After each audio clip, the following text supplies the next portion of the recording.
20,000 pesos for a fan meeting in a sports coliseum.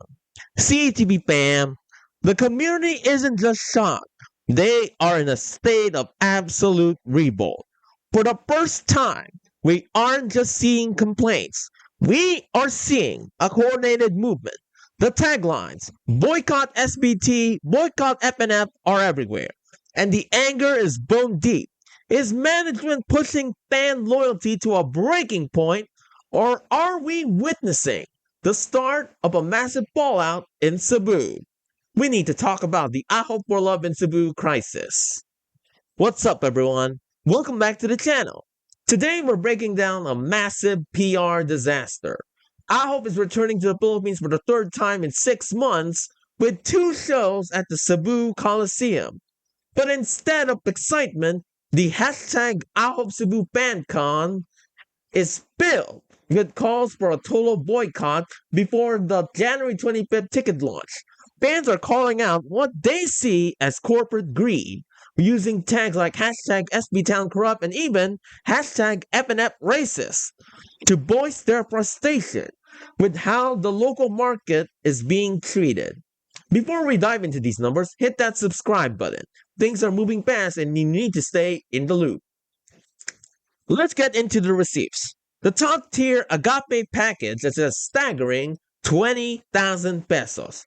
While management claims this covers both the 1 p.m. and 6 p.m. shows, the CETV fam is pointing out the obvious.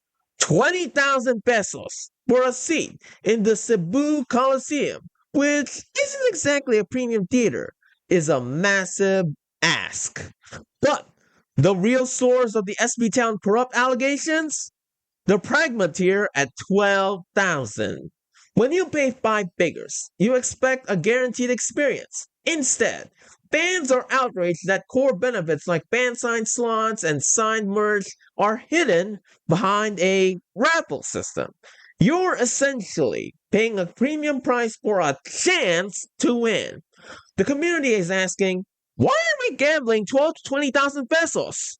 It feels less like a fan meeting and more like a high-stakes lottery designed to drain the fans. Now, we have to address the elephant in the room. If this boycott holds and those seats stay empty on January 25th, we need to be prepared for what comes next. In this industry, when a promoter realizes they've overpriced an event and sales flop, they rarely admit they messed up. Instead, we often see a sudden announcement, event canceled due to unforeseen circumstances or technical issues.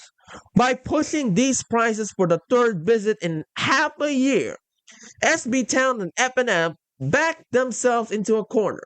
They've created an environment where the fans feel like ATMs.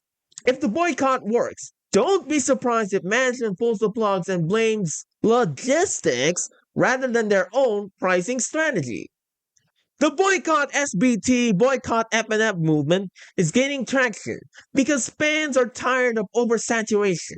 Bringing 2 shows in one day at these price points is being seen as a lack of respect for the local economy. The sentiment online is clear. If fans keep paying these prices for the same repetitive content, management will never have a reason to change.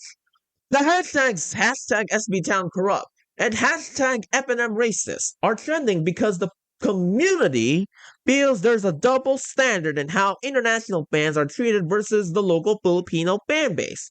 They want quality and fair pricing, not just another raffle for a chance to see their idols.